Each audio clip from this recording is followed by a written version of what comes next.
हाँ, हम लोग आंसर राइटिंग की बात कर रहे हैं।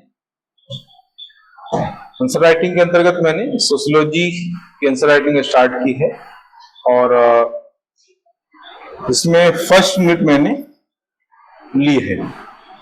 फर्स्ट यूनिट के अंतर्गत मैंने इसके पहले 3 टॉपिक लिए थे। एक तो समाजशास्त्र की आधारभूत अवधारणा, समाज की भारतीय संकल्पना और तीसरा परिवार। इन 3 टॉपिक से रिलेटेड मैंने क्वेश्चन सॉल्व कराए थे और आज इसी के आगे मैं बात करूंगा। ये पारंगत, जैसे कि आप सब जानते हैं कि पारंगत आंसर राइटिंग चल रही है, जिसमें बारी बारी से जो मेरे जो सब्जेक्ट है 3 उनको लेकर के मैं आंसर राइटिंग कराने वाला हूं। तो सोशियोलॉजी मैंने स्टार्ट कर दिया है। यूनिट फर्स्ट है ये। यूनिट फर्स्ट के 3 टॉपिक स्टार्टिंग में मैंने कराए हैं। एक तो समाजशास्त्र की अवधारणा, आधारभूत अवधारणा और समाज की भारतीय संकल्पना और परिवार। आज मैं बात करने वाला हूं इन 2 टॉपिक से संबंधित प्रश्नों पर, नातेदारी और वंश, है ना। जैसे मैंने पहले बताया हुआ है कि यूनिट वाइज, टॉपिक वाइज हम जो है लेकर के चलेंगे और आगे बढ़ेंगे और उनसे संबंधित जो इंपॉर्टेंट क्वेश्चंस हैं उनको ही यहाँ पर सॉल्व कराया जाएगा। गैर जरूरी क्वेश्चंस आपको सॉल्व नहीं कराए जाएंगे। यानी जो क्वेश्चन यहाँ पर बताए जा रहे हैं उन क्वेश्चंस के एग्जाम में आने की बहुत ज्यादा संभावना रहेगी, है ना। तो उन क्वेश्चंस को कैसे हम बेहतर तरीके से सॉल्व करेंगे जिससे हमें अच्छे मार्क्स मिले, उस पर चर्चा यहाँ पर हम लोग करेंगे। तो पहला क्वेश्चन, जैसा आप सभी जानते हैं कि 2 मार्कर्स का होता है, 2 नंबर का पहला क्वेश्चन होता है और इसके लिए 20 वर्ड्स जो है दिए जाते हैं। यानी 20 वर्ड्स में आपको पहला जो क्वेश्चन है उसके जो सब क्वेश्चंस हैं उनको लिखना होता है। 15 क्वेश्चन होते हैं और 2 नंबर का ये क्वेश्चन होता है। तो उसमें पहला क्वेश्चन यहाँ पर मैंने दिया हुआ है वंश के प्रकार। इसको मैंने थोड़ा चेंज कर दिया है, वंश का समाज शास्त्रीय अर्थ करके मैंने यहाँ पर दिया हुआ है। वंश का समाज शास्त्रीय अर्थ, ये ज्यादा अच्छा रहेगा प्रकार के बजाय। तो ये क्वेश्चन मैं यहाँ पर बता रहा हूं, वंश का समाज शास्त्रीय अर्थ लिखिए। ये है क्वेश्चन जो इंपॉर्टेंट है, ठीक है। तो वंश का समाजशास्त्रीय अर्थ देखिए क्या है। वंश एक ऐसी जैविक, सामाजिक तथा सांस्कृतिक अवधारणा है जो संतानों को उसके माता पिता तथा पूर्वजों से जोड़ती है। और ये पूर्वज कैसा होता है? ये पूर्वज वास्तविक होता है। जैसे हम गोत्र की बात करते हैं तो गोत्र में पूर्वज वास्तविक हो सकता है, काल्पनिक भी हो सकता है, लेकिन यहाँ पर वंश में जो है जो गोत्र, जो पूर्वज होता है वो कैसा होता है? वास्तविक होता है। तो ये एक ऐसी अवधारणा है जो संतानों को उनके माता पिता तथा पूर्वजों से जोड़ती है। इसमें केवल रक्त संबंधियों को ही सम्मिलित किया जाता है जो वास्तविक तथा काल्पनिक संबंधों से बंधे होते हैं और समाज द्वारा उनको मान्यता दी जाती है, ठीक है। तो ये है इसका अर्थ। इसको अपने यहां पर हम शॉर्ट में लिखेंगे। वंश एक जैविक, सामाजिक तथा सांस्कृतिक अवधारणा है तथा सांस्कृतिक अवधारणा है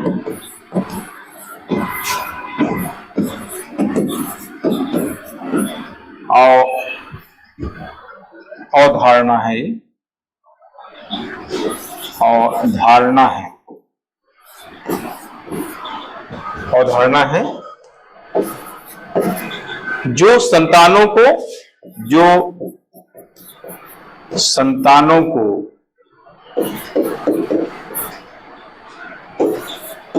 उनके माता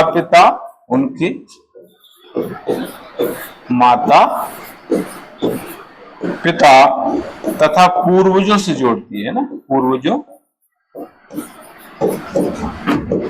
से जोड़ती है। ये इसमें केवल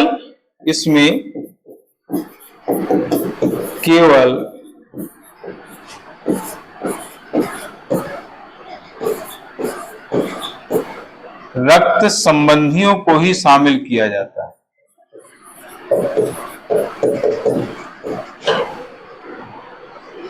संबंधियों को ही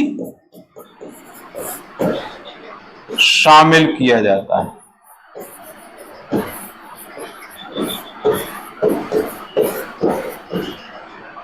जो शामिल किया जाता है जो वास्तविक अथवा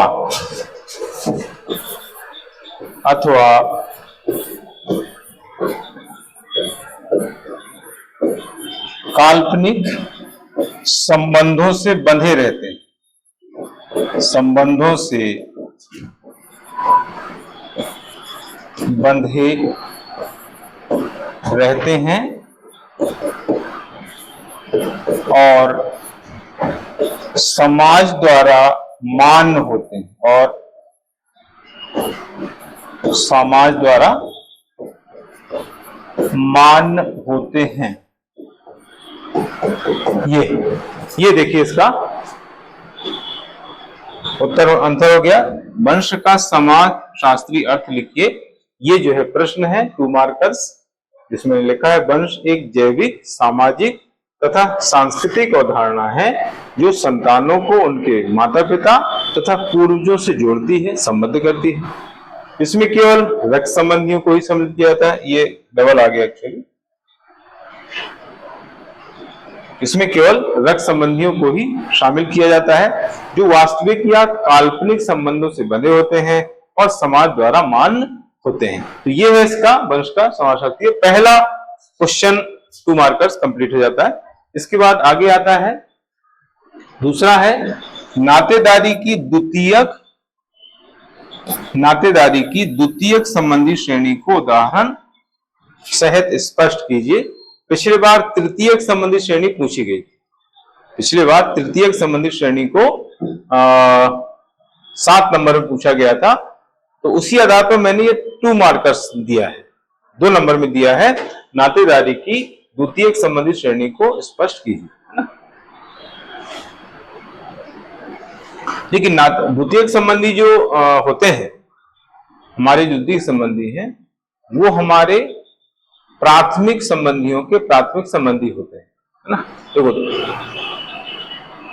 मर्डॉक ने जो है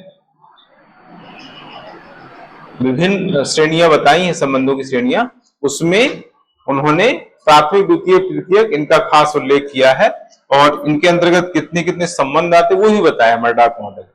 तो उन्होंने जो है बताया है कि द्वितीयक जो संबंधी होते हैं वो हमारे प्राथमिक संबंधों के प्राथमिक संबंधी होते हैं, ना। द्वितीयक संबंधियों के अंतर्गत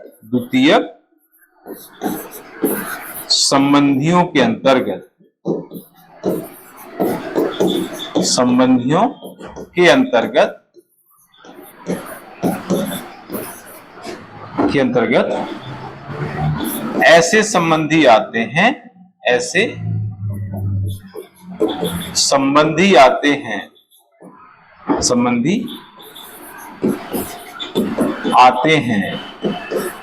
जो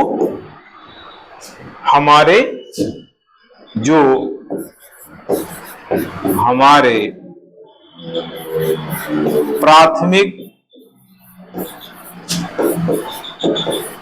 संबंधियों के प्राथमिक संबंधी होते हैं। प्राथमिक संबंधियों के प्राथमिक संबंधी होते हैं, ना। ये अब यहां पर आपको डायग्राम बनाना है ना। देखिए, है ना, इसमें डायग्राम कैसे बनेगा देखो।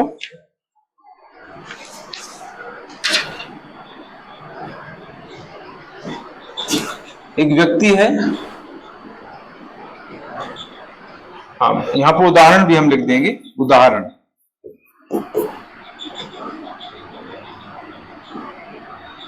ऐसे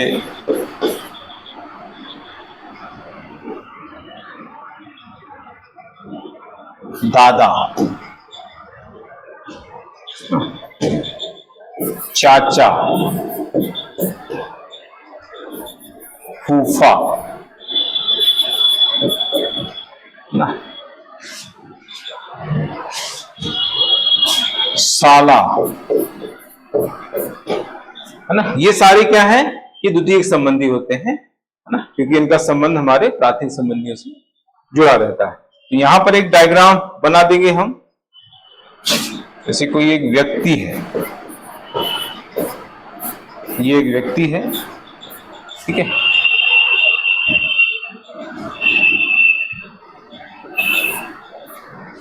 इसका प्राथमिक संबंधी पिता है, पिता इसका प्राथमिक संबंधी हुआ। ये देखिए प्राथमिक संबंधी, ऐसा हम लिखेंगे प्राथमिक संबंधी। और फिर पिता का पिता, है ना, इसके पिता यानी दादा, इसके प्राथमिक संबंधी है, प्राथमिक संबंध। इस तरीके से फिर व्यक्ति, ये जो व्यक्ति है इसका दादा क्या हो जाएगा, ये हो जाएगा द्वितीयक संबंध।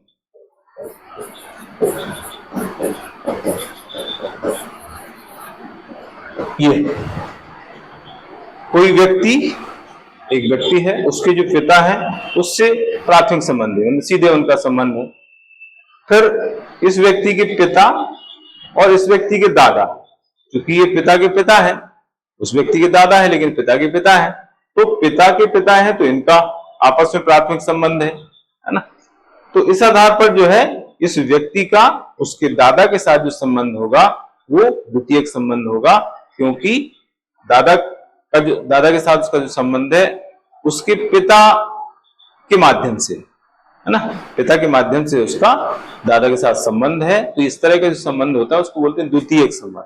तो ये जो सारे संबंध मैंने बताए हैं, दादा है, चाचा है, फूफा है, साला है, मासा है, मामा है ना, इसमें और बहुत सारे आ जाएंगे, मामा, मौसा, ये ठीक है, साली हो गई, ननंद है, किसी महिला की ननंद है ना, देवर है ना। तो ये सारे क्या है, द्वितीयक संबंधी। और टोटल जो है जो संबंध आते हैं वो इसमें 33 प्रकार के संबंध आते हैं। ये भी आपको यहाँ पर लिखना पड़ेगा, है ना। प्राथमिक जो संबंधी हैं वो कितने हैं, तो कुल हैं, यहाँ पर लिख देंगे कुल 33, कुल 30 जो है संबंध हैं जो मर्डाक द्वारा बताए गए, है ना। मर्डाक जो समाजशास्त्री हुए हैं उन्होंने इस तरह के संबंधों की बात कही है। तो 33 प्रकार के संबंध जो है द्वितीयक संबंधों के अंतर्गत सम्मिलित किए जाते हैं। तो इस तरीके से आपको बताना है। पहले बताएंगे कि द्वितीयक संबंधी में कौन से सम्मिलित है। तो द्वितीयक संबंधियों के अंतर्गत ऐसे संबंधी आते हैं जो हमारे प्राथमिक संबंधियों के प्राथमिक संबंधी है। उसमें जैसे लिख दिया, फिर हमने डायग्राम बना दिया कि किस तरह से जो है हमारा उनसे द्वितीयक संबंध होता है। ठीक है, तो ये हो गया दूसरा क्वेश्चन। नातेदारी की द्वितीयक संबंधी श्रेणी को उदाहरण से समझाइए, स्पष्ट कीजिए। इसके बाद आता है नातेदारी के प्रकार। ठीक है, नातेदारी के 2 प्रकार है देखा जाए अगर, नातेदारी के 2 प्रकार हैं, के 2 प्रकार हैं, 2 प्रकार हैं। और यहां पर इसका चार्ट बना देंगे ऐसे लिख करके, नातेदारी इस तरह से चार्ट बन जाएगा। एक है विवाह संबंधी,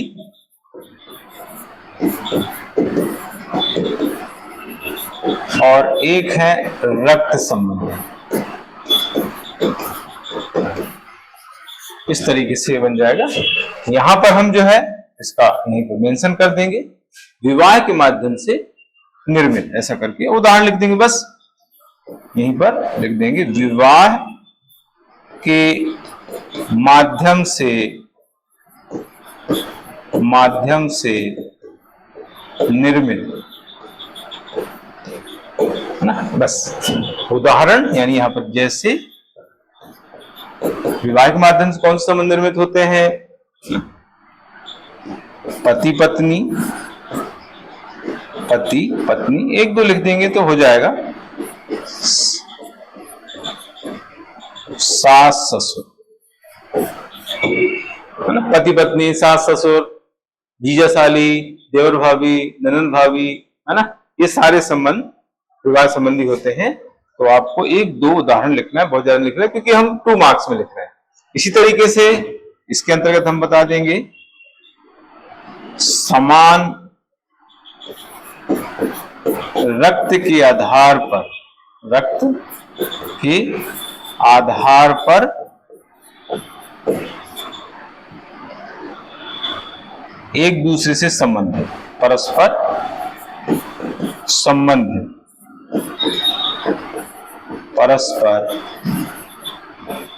संबंधित, यहां पर हम जैसे लिख देंगे शॉर्ट में,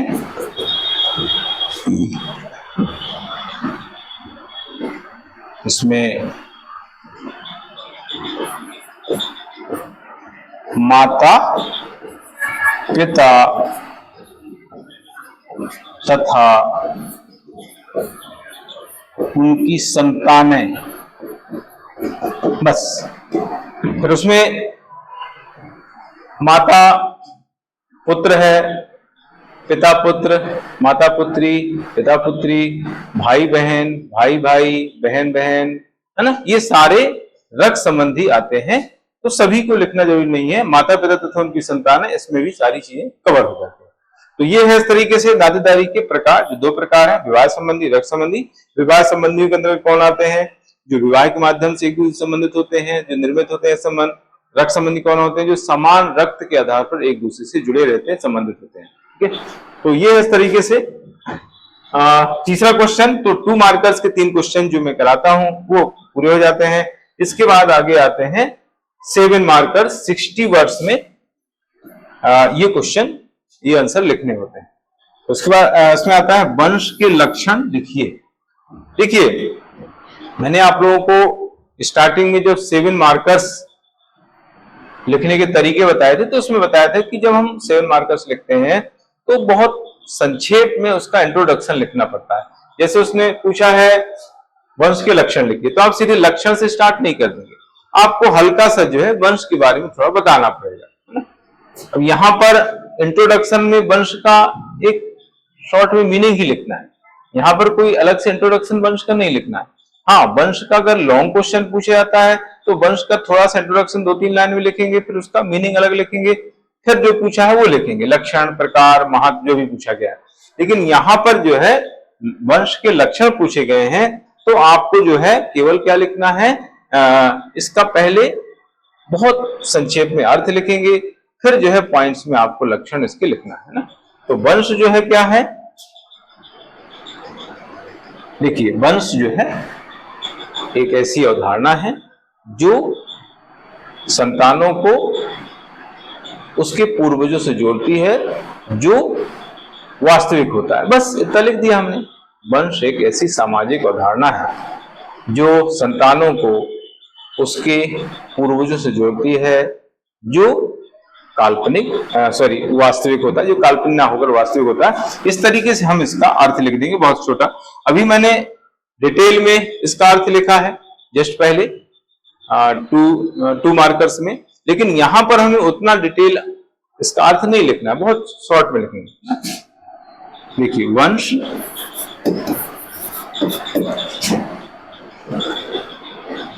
एक ऐसी सामाजिक अवधारणा है, सामाजिक तथा जैविक लिख देंगे, उसमें सांस्कृतिक भी लिखा था लेकिन सामाजिक जैविक चल जाएगा। सामाजिक तथा जैविक अवधारणा है, तथा जैविक अवधारणा है जो संतानों को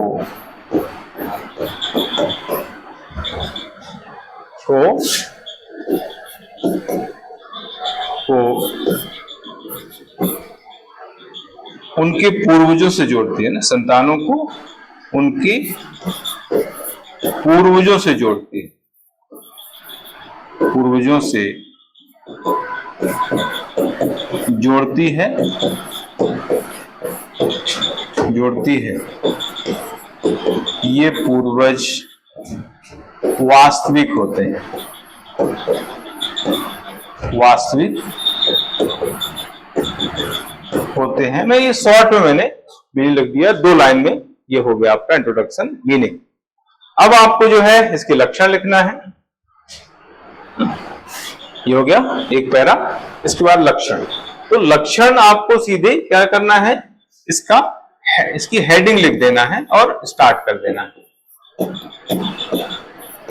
मैंने पहले बताया था कि कई बच्चे क्या करते हैं, इसके लक्षण निम्नलिखित है ऐसा करके लिखते हैं, आदत रहती है, इसके लक्षण निम्नलिखित हैं, इसकी विशेषताएं निम्नलिखित है, तो वो यहाँ पर नहीं करना है। आपको सीधे लक्षण हेडिंग लिख करके सीधे पॉइंट डाल करके लिखना स्टार्ट कर देना है, ठीक है।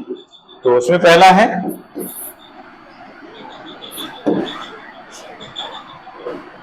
इसका पहला पॉइंट आता है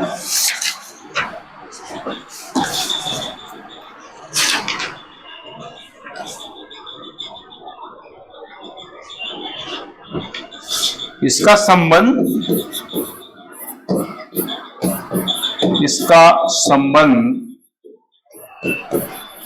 एक पूर्वज से होता है, एक पूर्वज से होता है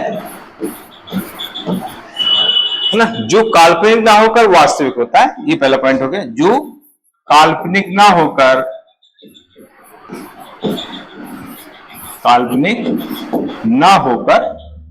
वास्तविक होता है। यहीं पर लिख देता हूं, वास्तविक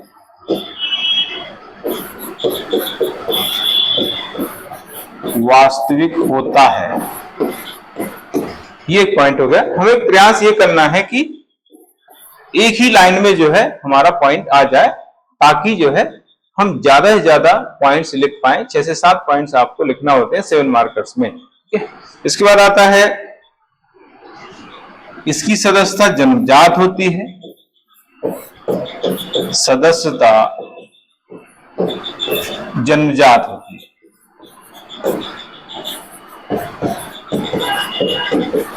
सदस्यता जन्मजात होती है। फिर आता है, इसमें केवल रक्त संबंधियों को ही शामिल किया जाता है, इसमें केवल रक्त संबंधियों को ही शामिल किया जाता है, शामिल किया जाता है। और ये रक्त संबंधी कैसे होते हैं? रक्त संबंधी वास्तविक अथवा काल्पनिक हो सकते हैं। ये संबंधी वास्तविक अथवा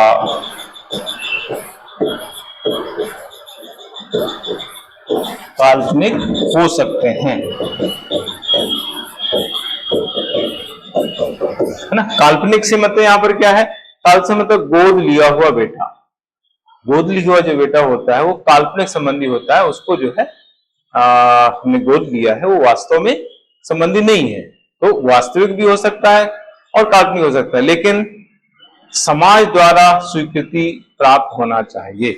मतलब वो संबंध जो है समाज द्वारा मान्य होना चाहिए, वो हमें आगे पॉइंट में लिखना है ना। ये संबंध यहां पर आएगा, ये संबंध समाज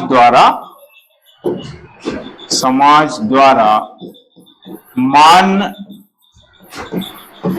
होने चाहिए, ऐसे आपको लिखना है, ठीक है। फिर है, ये संबंध समाज द्वारा मान्य होने चाहिए।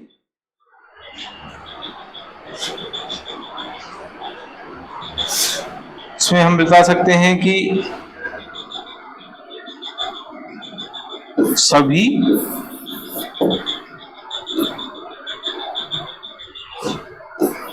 का एक ही गोत्र होता है ना, एक ही गोत्र होता है। सभी संबंधी बहिर्विवाही होते हैं, सभी संबंधी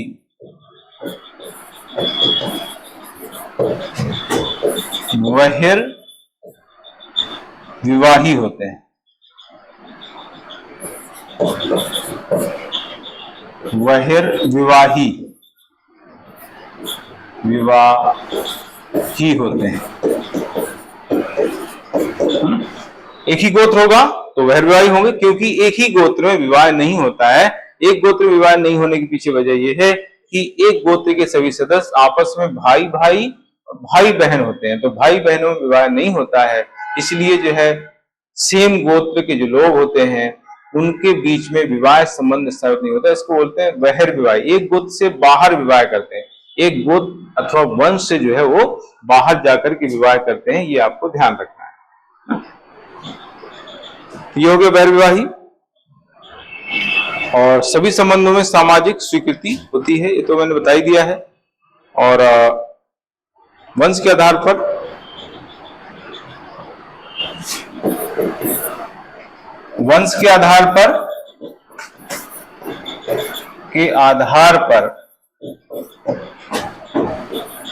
विवाह है ना, वंश के आधार पर विवाह, यौन संबंध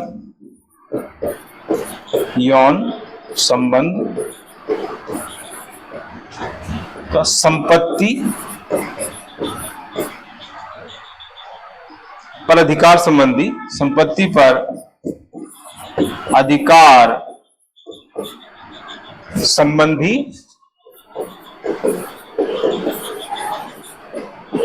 नियम निर्धारित होते हैं, नियम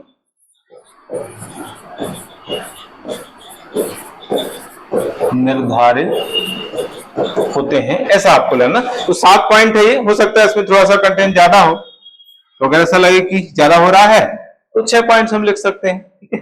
हाँ, इसमें एक चीज और हमें ऐड करनी चाहिए जो मैं नहीं कर पाया, मैं अभी बताता हूं। ये देखिए, यहां पर स्पेस हमारे पास बचा हुआ है, तो हम यहां पर क्या करेंगे, यहां पर थोड़ा सा स्पेस देकर के हम ऐसा कर सकते हैं। यहां पर मैं कर देता हूं, व्यक्ति, देखिए व्यक्ति है, फिर परिवार, व्यक्ति मिलकर परिवार बनाते हैं, परिवार मिलकर वंश बनता है, वंश।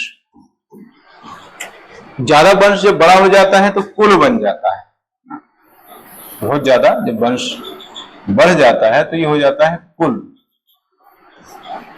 इसको वंश समूह बोला जाता है ना। और फिर इसके ऊपर होता है गोत्र, इसके ऊपर क्या होता है, गोत्र। और इससे और ऊपर जाएंगे तो गोत्र समूह हो जाएगा, ठीक है। तो इस तरीके से ये डायग्राम हम यहां पर बना सकते हैं, थोड़ा सा शॉर्ट करके ऐसे। यहाँ पर जो स्पेस कम था इसलिए मैंने ऊपर बनाया, ऐसा डायग्राम बनाने से जो है इंप्रेशन अच्छा पड़ेगा। तो ये है वंश के लक्षण, तो वंश का अर्थ हमने बता दिया, इसको शॉर्ट में यहाँ पर डायग्राम बना देंगे और फिर इसके पॉइंट में 6 से 7 पॉइंट आपको लक्षण भी यहाँ पर बता देना है, तो ये आपका आंसर परफेक्ट हो जाएगा। तो ये पहला 7 मार्कर्स पूरा हो जाता है। इसके बाद दूसरा है, नातेदारी संबंधों को व्यक्त करने के लिए उपयुक्त संबंध संज्ञाओं का उल्लेख कीजिए। ये जो है 7 मार्कर्स है। देखिए, नातेदारी संबंधी संबंध संज्ञाओं का जो सबसे पहले उल्लेख है मार्गन द्वारा किया गया। नातेदारी संबंधी संबंध संज्ञाएं क्या होती हैं, अपने संबंधियों को संबोधित करने के लिए जिन शब्दों का प्रयोग किया जाता है उनको संबंध संज्ञाएं कहा जाता है। इनका विस्तृत जो वर्णन है, इनका जो अध्ययन है, सबसे पहले मार्गन महोदय द्वारा किया गया। ये आपको पहले पैरा में बताना है, ठीक है। तो ये है अपने नाते रिश्तेदारों को संबोधित करने के लिए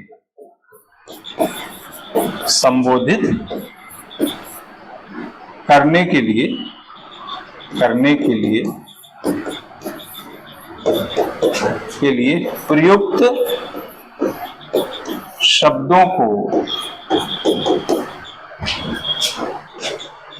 संबंध संज्ञाएं कहा जाता है। शब्दों को संबंध संज्ञाएं कहा जाता है ना।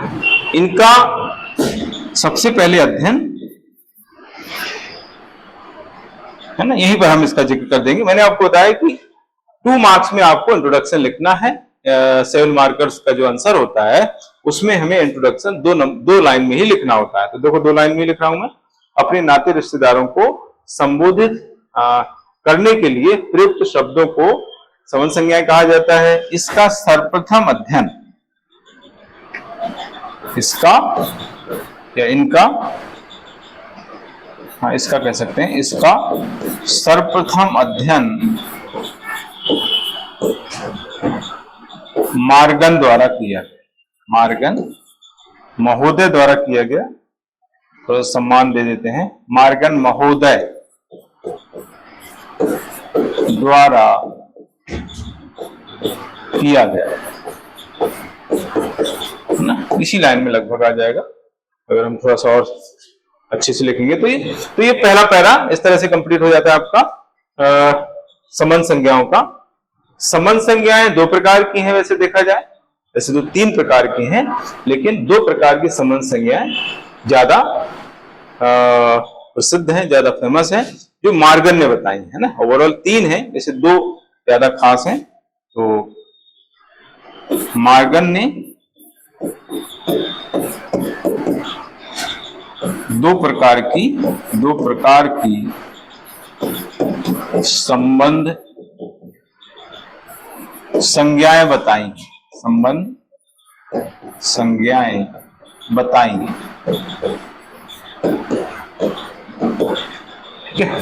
पहला है वर्गात्मक, है ना। वर्गात्मक वर्णात्मक है, 2 है। वर्गात्मक संबंध संज्ञा, वर्णात्मक संबंध संज्ञा। लेकिन हम वर्गात्मक लिख करके और आगे लिखने की जरूरत नहीं पड़ेगी हमें।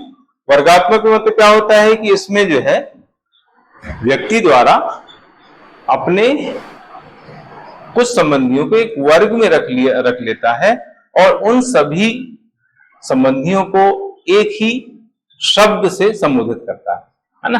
मतलब ये तब की स्थिति है जब जो है शब्दों की कमी हुआ करती। इसलिए जो है क्या करता था कि एक ही वर्ग बना लिया, उस वर्ग में जितने भी संबंधी आ रहे हैं उन सभी संबंधियों के लिए एक ही शब्द यूज कर दिया। जैसे अभी हम इंग्लिश में क्या करते हैं, अंकल, है ना। बहुत सारे संबंधियों को हम अंकल बोलते हैं। अंकल है, आंटी है ना, चाचा है, मासा है, फूफा है ना, इनको अंकल बोलते हैं। ऐसी आंटी ना, चाची है, मौसी है ना, इन सभी को हम बोलते हैं आंटी। तो वही स्थिति यहां पर है ना। कुछ संबंधियों को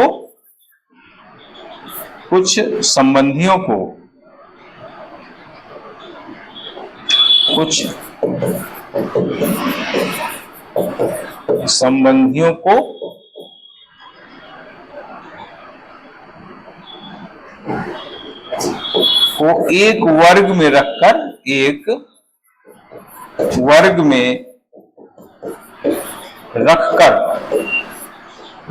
उन सभी के लिए, उन सभी को संबोधित करने के लिए रखकर, उन सभी को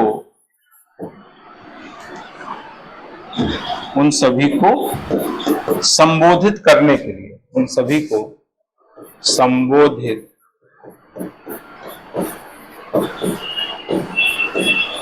करने के लिए एक ही शब्द का प्रयोग करना, शब्द का प्रयोग किया जाता है, या करना भी कह सकते हैं, या किया जाता है, किया जाता है ना। फिर यहां पर हम लिख देंगे जैसे, या आगे अगले उसमें लिख देंगे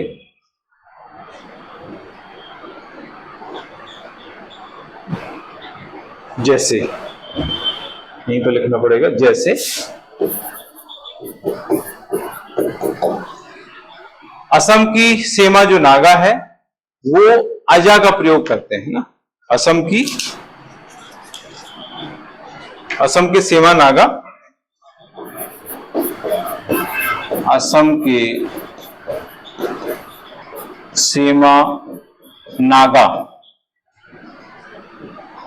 ये जनजाति है, ये अजा का प्रयोग, अजा का प्रयोग ये किसके लिए करती है अजा का प्रयोग? अजा का प्रयोग जो है ये पिता,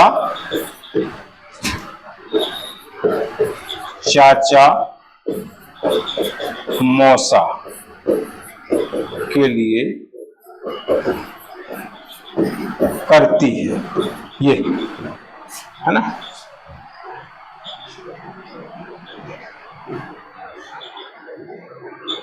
नहीं, ये एक्चुअली अजा अप्पू का प्रयोग है, ये है ना। यहाँ पर मैंने गलत लिख दिया, अप्पू का प्रयोग है ये, अप्पू। सेमी नागा अप्पू का जो प्रयोग है मतलब पुल्लिंग के लिए करती है, पुल्लिंग के लिए अप्पू, और अजा जो है स्त्रीलिंग के लिए करती है ना। ये वर्ड है इसमें अप्पू। अप्पू का जो प्रयोग है सेमी नागा किसके लिए कर रहे हैं? ये जो है पिता, चाचा और मौसा के लिए कर रहे हैं। इसी तरीके से जो है अजा का प्रयोग है, मैं यहां पर इसको लिख रहा हूं, स्पेस नहीं है एक्चुअली इसलिए, तथा अजा का प्रयोग मां, चाची तथा मासी के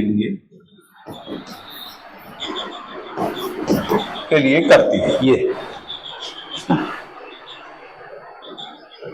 ठीक, तो इस तरीके से ये है मां, चाची, मौसी के लिए ये प्रयोग किया जाता है, जिसको कहते हैं अजा। और अप्पू का जो प्रयोग है वो पिता, चाचा, मौसा के लिए करती है। तो ये है वर्गात्मक।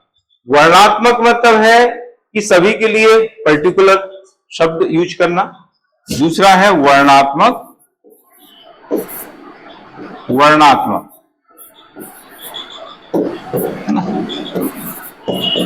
इसके अंतर्गत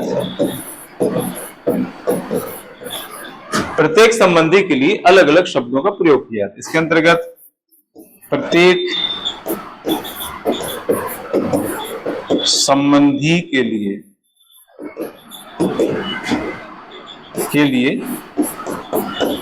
पृथक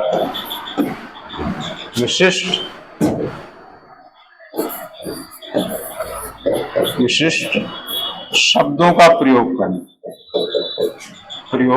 शब्दों का प्रयोग किया जाता है, ये है ना। जैसे उदाहरण दे देंगे, पिता, यहां पर उदाहरण करके शॉर्ट में लिख दो, उदाहरण पिता, माता, मामा आदि, है ना, ये हो गए वर्णात्मक। यहीं पर हम तीसरा माध्यमिक भी लिख सकते हैं, माध्यमिक।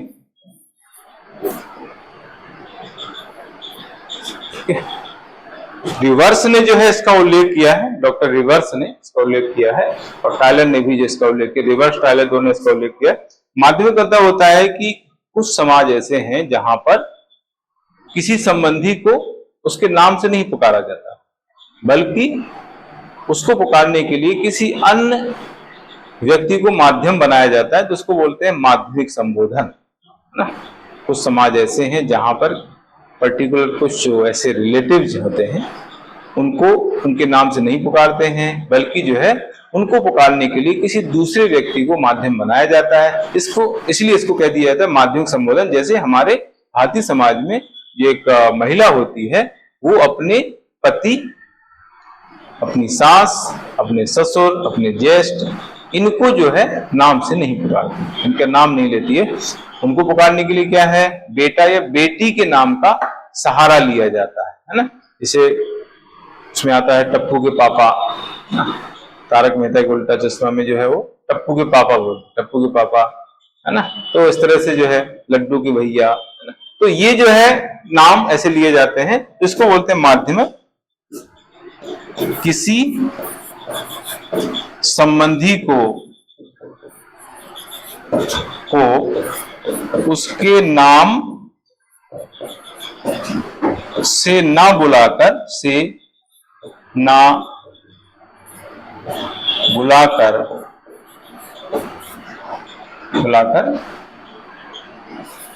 अन्य व्यक्ति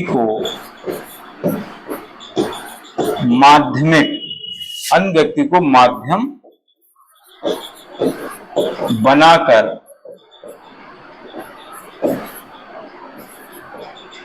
बुलाना, है ना, माध्यमिक संबोधन कहलाता है। बुलाना माध्यमिक संबोधन कहलाता है ना। जैसे यहां पर उदाहरण दे देंगे, जैसे टप्पू के पापा, बस। तो इस तरीके से ये हो गया। दूसरा, 7 मार्कर्स, नातेदारी संबंधों को व्यक्त करने के लिए प्रयुक्त संबंध संज्ञाओं का उल्लेख कीजिए। मार्गन ने जो है इसका उल्लेख किया है। सबसे पहले यही क्वेश्चन आपको 2 मार्क्स में आ सकता है कि संबंध संज्ञाओं का सबसे पहले अध्ययन किस विचारक ने किया है, उसने कितनी संबंध संज्ञाएं बताई हैं। तो मार्गन ने जो है 2 संबंध संज्ञाएं बताई हैं। इराक्यूज जो जनजाति है अमेरिका में, उसका अध्ययन वहां पर उन्होंने किया। अब आता है 10 मार्कर्स, ये है 200 शब्द में इसको लिखना होता है 10 मार्कर्स को। और ये क्वेश्चन है, नातेदारी के नियामक व्यवहारों का 100 उदाहरण वर्णन कीजिए, है ना। ये इंपॉर्टेंट क्वेश्चन है नातेदारी का, और यहां से लगातार क्वेश्चन पूछे गए हैं, लॉन्ग क्वेश्चन। एक बार ओवरऑल यही क्वेश्चन आ गया था, एक बार परिहार और परिहास संबंध में अंतर्गत, परिहार परिहास संबंध विपरीत व्यवस्थाएं हैं, इस तरह से क्वेश्चन एक बार पूछा गया है, लॉन्ग क्वेश्चन। मतलब एक बार टोटल 6 जो नातेदारी व्यवहार है उनको पूछ लिया गया है, और एक बार जो है केवल 2 ही नातेदारी व्यवहार, परिहास और परिहार को पूछा गया। ठीक है, तो इसमें हम क्या करते हैं, इसमें पहले हम अपना फॉर्मेट बता देते हैं, एक आउटलाइन हम बता देते हैं कि इसमें क्या क्या हमें लिखना पड़ेगा, है ना। तो यहां पर कोने में बता देंगे इसका इंट्रोडक्शन, फिर इसका अर्थ लिखेंगे, फिर नातेदारी व्यवहार,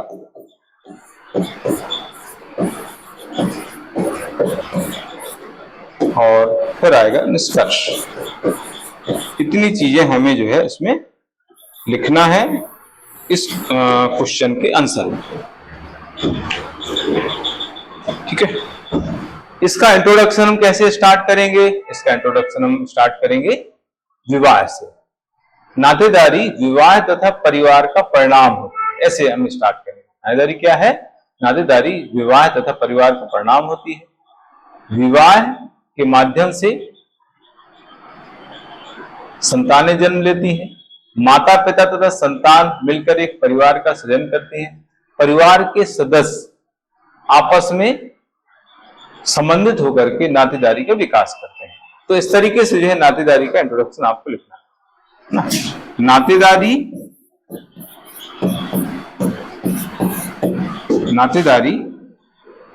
विवाह तथा परिवार का परिणाम है, परिणाम है। सबसे पहले आता है विवाह। विवाह के माध्यम से क्या होता है? विवाह के माध्यम से समाज तथा कानून के द्वारा स्त्री पुरुष को यौन संबंध स्थापित करने की स्वीकृति प्राप्त हो जाती है, जिससे क्या होता है? संतानें जन्म लेती हैं। माता पिता तथा संतानें एक परिवार का निर्माण करती हैं। परिवार के जो लोग हैं, परिवार के जो संबंधी हैं, वो एक दूसरे से संबंधित होकर के नातेदारी का विकास करते हैं। ठीक है। विवाह के माध्यम से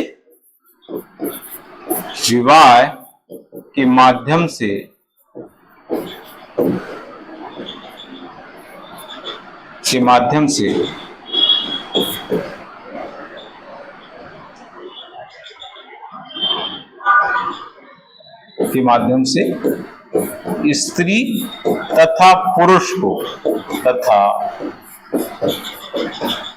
विवाह के माध्यम से स्त्री तथा पुरुष को यौन संबंध स्थापित करने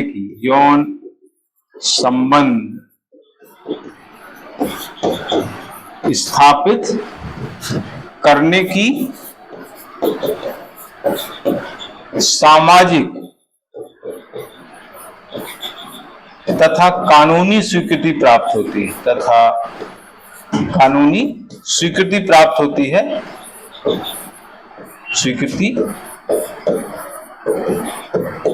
होती है, जिससे संतानें जन्म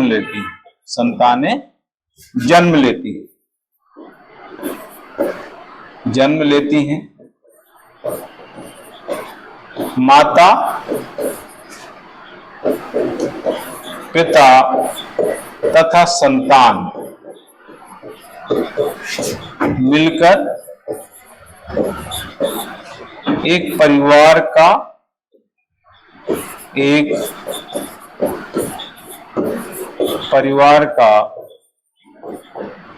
सृजन करते हैं। परिवार का, मैं आगे बढ़ाना पड़ेगा, एक परिवार का सृजन करते हैं। परिवार का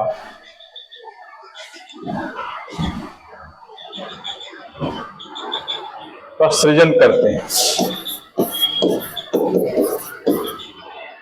परिवार के सदस्य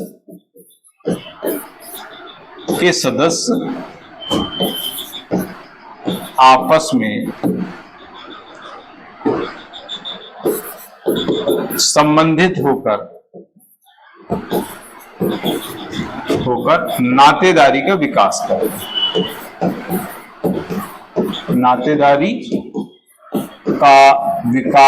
हैं।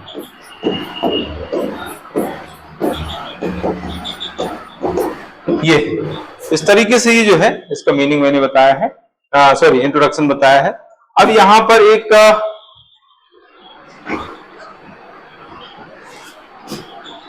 पर हमें क्या करना है? एक डायग्राम यहां पर बनाएंगे। ये हो गया विवाह।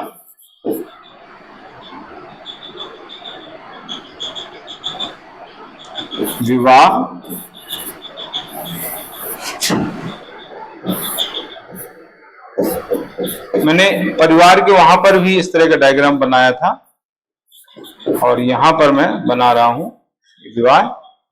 विवाह के द्वारा क्या होता है? यौन संबंध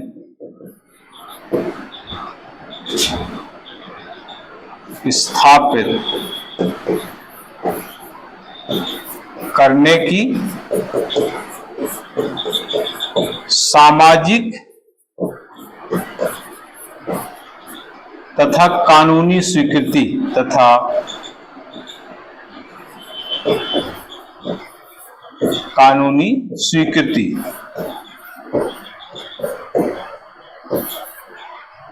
ये विवाह के द्वारा होता है।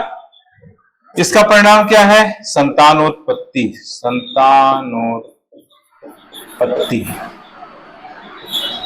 इससे संतानोत्पत्ति होती है। संतानोत्पत्ति से माता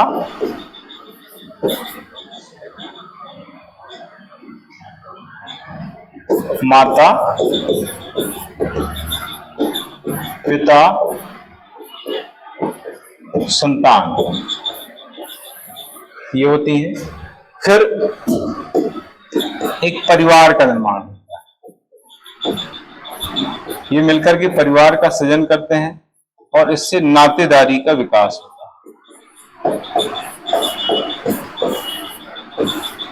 इससे नातेदारी विकसित हो जाती है। तो इस तरीके से ये डायग्राम आपको बनाना है। ये मैंने परिवार के वहां पे बनाया था, यहाँ पर भी बना सकते हैं। परिवार के वहां मैंने बनाया था परिवार तक। अब चूंकि हम नातेदारी की यहाँ बात करें तो नातेदारी को आगे हम बढ़ा देंगे। तो ये हो गया। इसके बाद फिर इसका अर्थ लिखना है ना, अर्थ।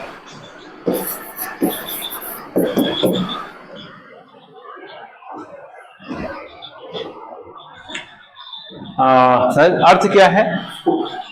सामाजिक अंतःक्रिया के माध्यम से, सामाजिक अंतःक्रिया के माध्यम से तथा समाज द्वारा मान्यता प्राप्त तरीके से जो संबंध विकसित होते हैं उनको जो है नातेदारी कहा जाता है ना। सामाजिक अंतःक्रिया के परिणाम स्वरूप सामाजिक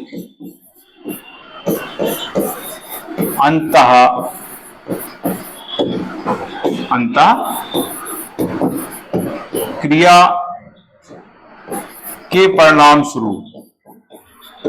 के परिणाम स्वरूप जिन विशिष्ट संबंधों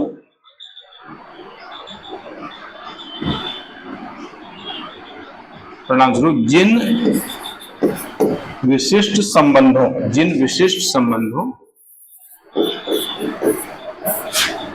संबंधों इसमें हम लिख देंगे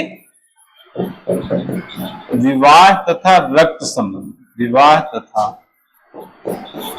रक्त संबंध है ना। जिन विशेष संबंधों विवाह तथा रक्त संबंध द्वारा मनुष्य बंधे होते हैं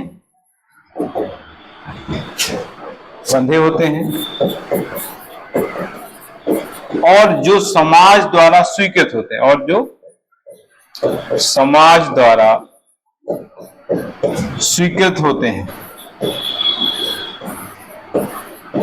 होते हैं उन्हें नातेदारी होते हैं। उन संबंधों को नातेदारी के अंतर्गत रखा जाता है, नातेदारी के अंतर्गत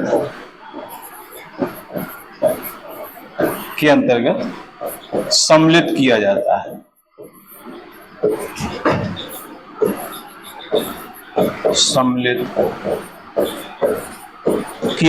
ये है इसका मीनिंग। ठीक है, चूंकि मीनिंग पूछा नहीं गया है इसलिए हम बहुत ज्यादा डिटेल नहीं करेंगे। इसमें सीधे नातेदारी व्यवहार पूछे गए हैं, चूंकि नातेदारी व्यवहार बहुत अच्छे हैं टोटल, तो इसलिए हम उनका ज्यादा डिटेल करेंगे। और इंट्रोडक्शन और जो हमारा अर्थ है वो शॉर्ट में ही लिखना है ना, बहुत ज्यादा डिटेल हम यहाँ पर नहीं कर सकते। अब नातेदारी व्यवहार के अंतर्गत 6 तरह के व्यवहार आते हैं ना, यहाँ पर हम बता देंगे। नातेदारी व्यवहार हेडिंग लिखना पड़ेगी, यहाँ पर लिखेंगे हेडिंग नातेदारी व्यवहार, ऐसा करके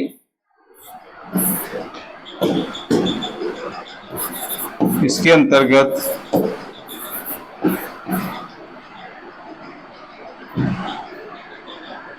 ऐसा लिखेंगे। इसके अंतर्गत 6 प्रकार के व्यवहार आते हैं। इसके अंतर्गत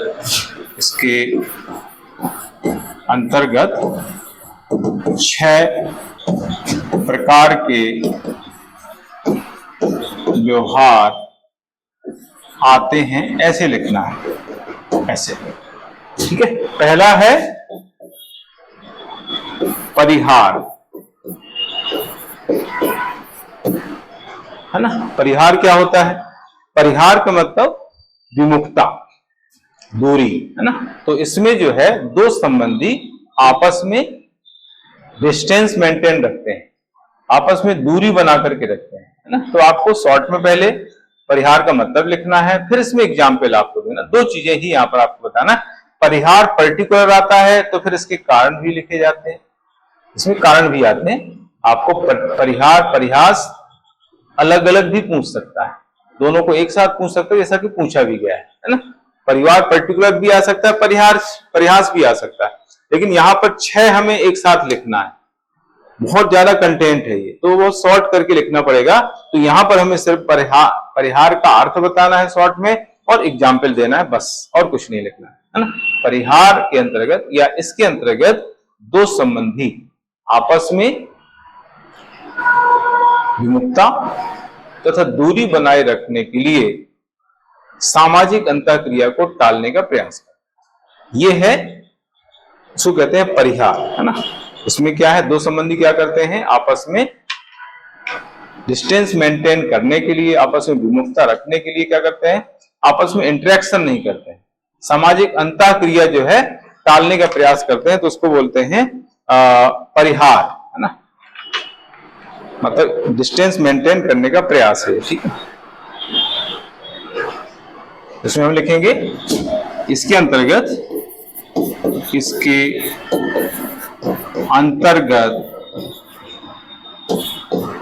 दो संबंधी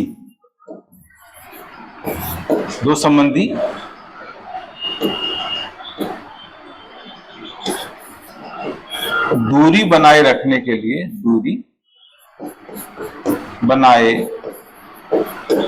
के लिए सामाजिक अंतःक्रिया टालने का प्रयास करते हैं। सामाजिक अंतःक्रिया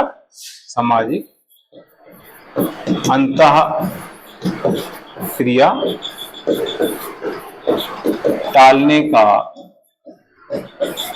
प्रयास करते हैं। ये बस।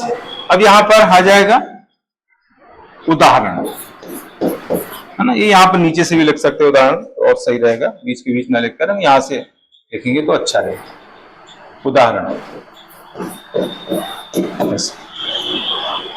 देखिए, भारतीय समाज में पुत्रवधू, ज्येष्ठ, सास, ससुर, इनके बीच जो है परिहास संबंध पाया जाता है ना। तो यहां पर लिखेंगे भारतीय समाज में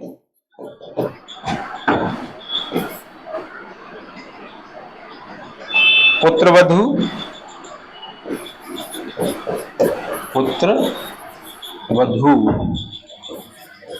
तथा सास, ससुर एवं ज्येष्ठ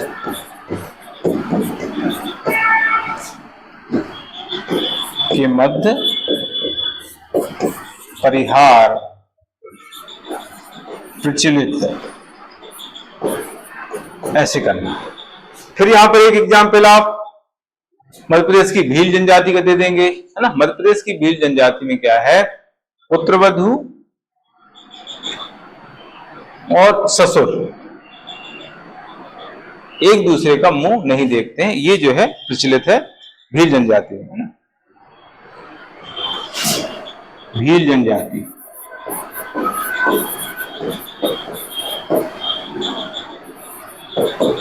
मध्य प्रदेश की जो भील जनजाति है उसमें पुत्रवधू तथा पुत्रवधू तथा ससुर एक दूसरे का मुंह नहीं देखते हैं, एक दूसरे का मुंह नहीं देखते।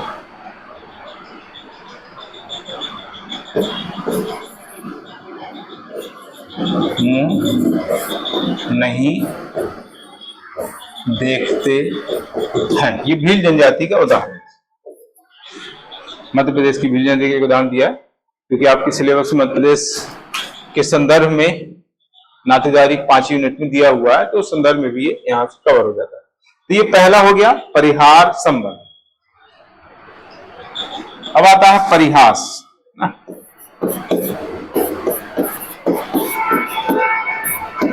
परिहार संबंध क्या है? परिहार का जस्ट अपोजिट है ना?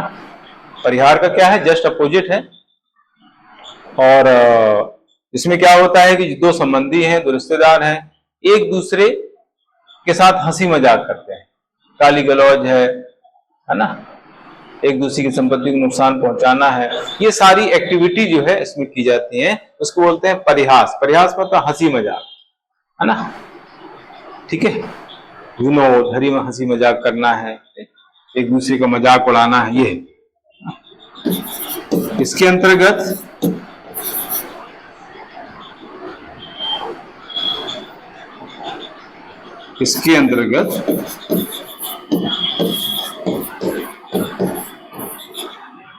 दो संबंधी आपस में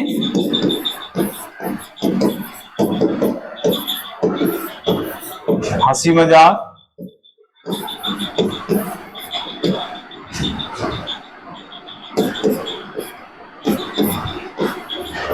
गाली गलौज,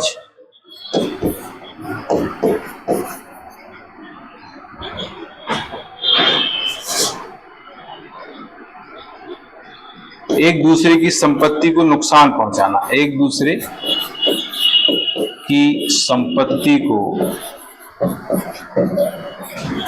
नुकसान पहुंचाना,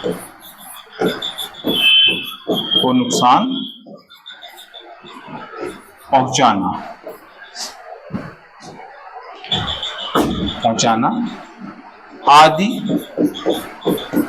व्यवहार करते हैं,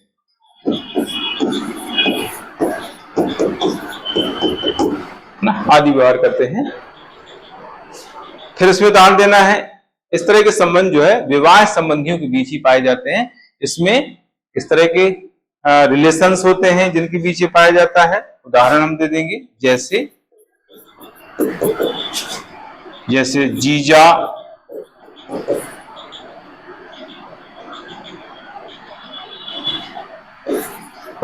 जीजा साली,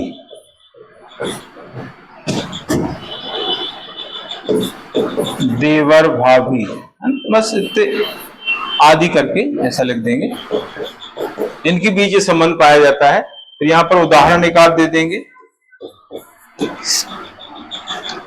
मध्य प्रदेश की जो गौंड जनजाति है उसमें ममेरे फुफेरे, भाई बहनों तथा दादा पोती के बीच इस तरह के संबंध पाए जाते हैं। गौंड जनजाति,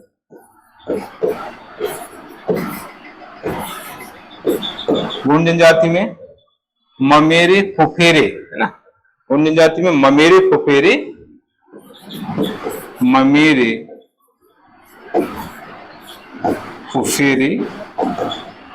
भाई बहनों के बीच,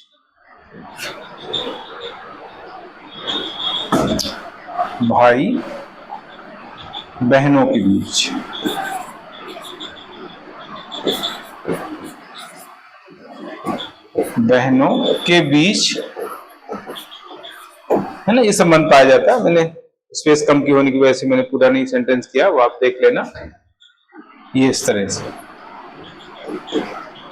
ठीक। तो ये हो गया परिहार। इसके बाद माध्यमिक संबोधन मैंने बता दिया है, तो यहां पर मैं लिख देता हूं, तीसरा प्रकार है माध्यमिक संबोधन। वापस यहां पर लिखने की जरूरत नहीं है, वो मैंने पीछे बता दिया माध्यमिक संबोधन वहां पे, ये हो गया। इसके बाद आता है मातुले, मातुले, ये मामा, मातुल मतलब होता है मामा, यानी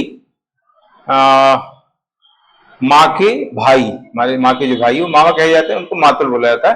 तो मातुल जो है, यानी मामा का जो स्थान होता है अपने भांजे के लिए, उस तरह का जो व्यवहार है उसको कहते हैं मातुले। मतलब कहने का यहाँ पर ये हुआ कि बच्चे के माता का जो बच्चे के जो मामा का स्थान है वो पिता से भी ऊपर होता है ना, मामा का पिता से ज्यादा अपने भांजे पर अधिकार होता है ना। तो मातृसत्तात्मक परिवारों में इसका प्रचलन होता है। इसके अंतर्गत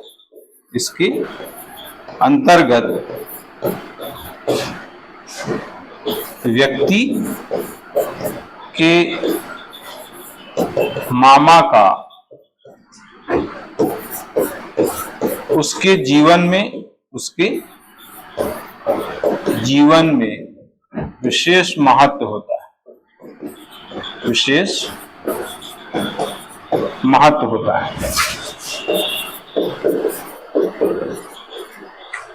और व्यक्ति जो है अपने मामा की संपत्ति का अधिकारी होता है। व्यक्ति अपनी मामा की संपत्ति का अधिकारी होता है।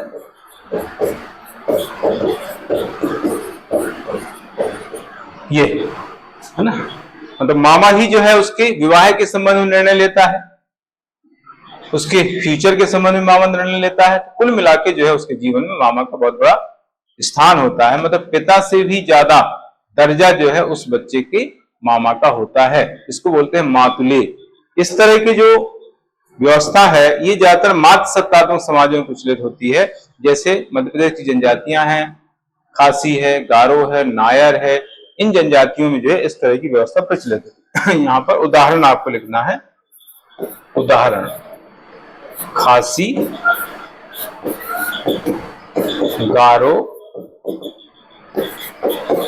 नायर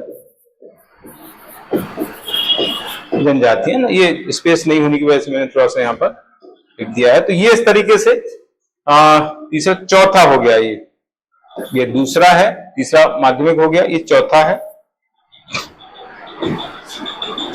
फिर आता है पांचवा पितृ स्वश्रेय।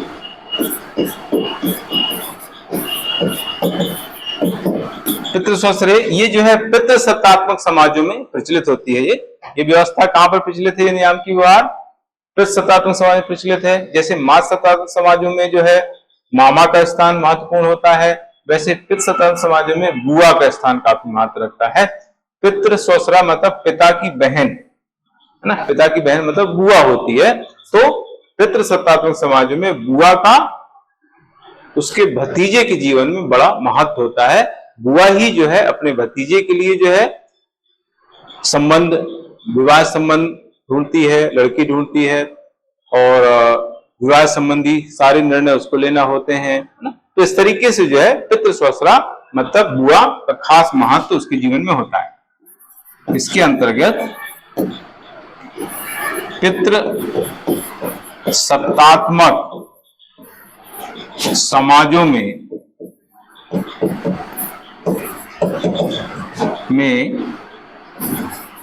व्यक्ति की बुआ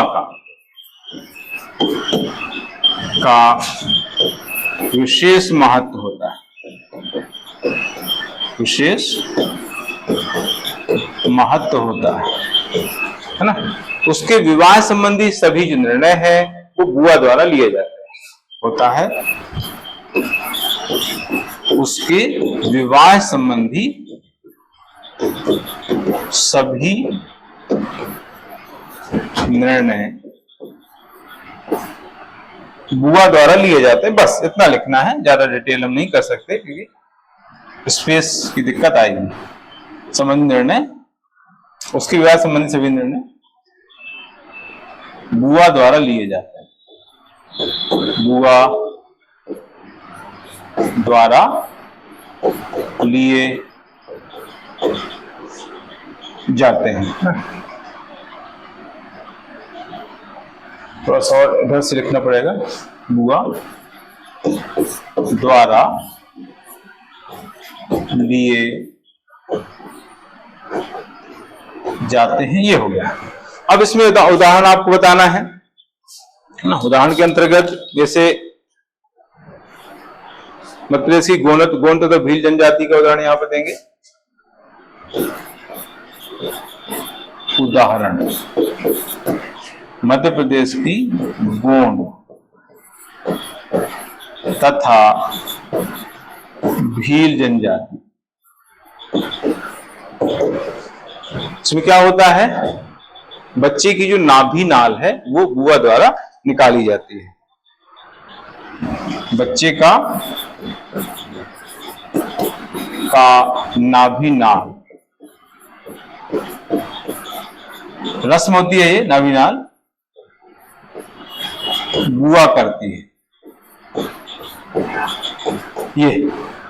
तो ये इस तरीके से प्रसव। लास्ट है छठा नियम की व्यवहार है, इसको कहते हैं सह प्रसविता या सह कष्टी भी बोलते हैं इसको, सह कष्टी, इसी का नाम है सह प्रसविता।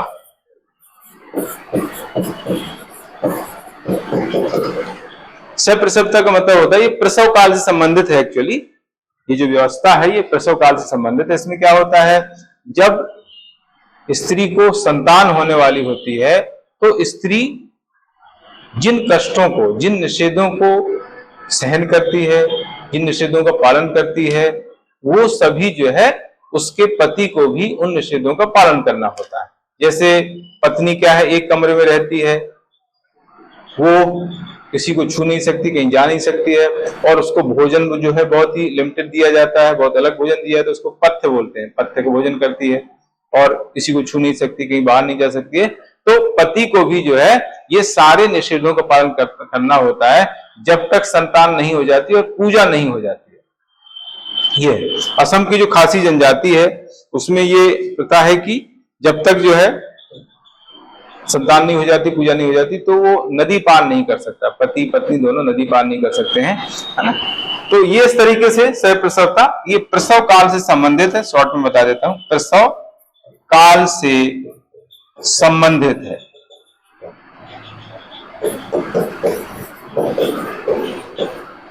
है ना। और इसमें जब स्त्री को संतान होने वाली होती है तो जिन निषेधों का पालन स्त्री करती है उन सभी निषेधों का पालन उसके पति को भी करना होता है। यानी जो है वो उसी के साथ कमरे में रहता है, उसके कष्टों को महसूस करता है, और जो भोजन पत्नी को दिया जाता है वही भोजन उसको दिया जाता है, वो करता है। तो ये जो है सह प्रसवता होती है। और ये सबसे पहले इसका जो प्रचलन ऑस्ट्रेलिया की जनजाति में पाया गया है, और मध्य प्रदेश भारत में जो है खासी है, टोडा है, ओरांव है, हो है, इन जनजातियों में इसका प्रचलन। यहाँ पर उदाहरण जो है स्पेस कम होने की वजह से मैंने बताया नहीं। तो ये इस तरीके से नियम की व्यवहार कंप्लीट हो जाते हैं। इन बाद में आपको इसका कंक्लूजन लिखना है, निष्कर्ष बाद में आएगा। तो उसमें आपको ये लिखना है कि ये जो नियम की व्यवहार है, इन व्यवहारों की वजह से जो है संबंधों में मधुरता, प्रगाढ़ता और मर्यादा बनी रहती है ना। इन नियम की व्यवहारों की वजह से जो है व्यक्तियों के जो संबंध है उनमें मधुरता बनी रही। जैसे परिहार संबंध होते हैं, मधुर बने संबंध अच्छे रहते हैं। परिहार संबंध जो है उनमें मर्यादा का ध्यान रखा जाता है ना। तो इन नियम की व्यवहारों की वजह से व्यक्तियों के जो आपसी संबंध हैं उनमें प्रगाढ़ता भी है, मधुरता भी है और मर्यादा भी है। इन तीनों का सामंजस्य जो है होता है, जिससे जो है परिवार एक परस्पर सहयोग के ढंग से काम करता है, सहयोगात्मक ढंग से काम करता है, और जो है एक दूसरे का सपोर्ट करता है। जब कोई व्यक्ति संकट में होता है तो जो है उसको पूरा परिवार मदद करता है, और इस तरीके से जो है व्यक्ति आगे बढ़ने का प्रयास करता है। तो इस तरीके से आपको इसका कंक्लूजन लिखना है। ज्यादा कंक्लूजन नहीं लिख सकते क्योंकि ये कंटेंट ज्यादा हो जाता है। तो 3 लाइन में ज्यादा हमें जो है इसका निष्कर्ष लिखना पड़ेगा, जिस समय होता है, क्योंकि ये नियम की व्यवहार जो 6 हैं ये काफी बड़े हैं, और इनसे जो है बहुत इनको शॉर्ट में लिखने की जरूरत पड़ती है। तो वो आपको जो है ध्यान रखना है कि इनका कंटेंट ज्यादा नहीं हो पाए, शॉर्ट में हम सारी चीजें समेटें। क्योंकि अगर आपने ध्यान नहीं दिया तो पता चला कि 3-4 ही नियम की व्यवहार हो पाए और 2 आपके छूट रहे हैं, तो फिर आप कैसे करेंगे, नंबर ही नहीं मिलेंगे। इसलिए स्टार्टिंग से आपको शॉर्ट करके लिखना है। उसका तरीका यह है कि पहले से उनको नोट कर लो, पहले से प्रैक्टिस कर लो, तो आपको हो जाएगा। तो ये कंप्लीट हो जाता है आज, और नेक्स्ट इसी यूनिट के नेक्स्ट टॉपिक हम कल लेके उपस्थित होंगे, और इसी तरह से जो है क्वेश्चन सॉल्व करके आप लोगों को बताऊंगा। आज आप सभी का दिन शुभ हो। Good luck. जय हिंद।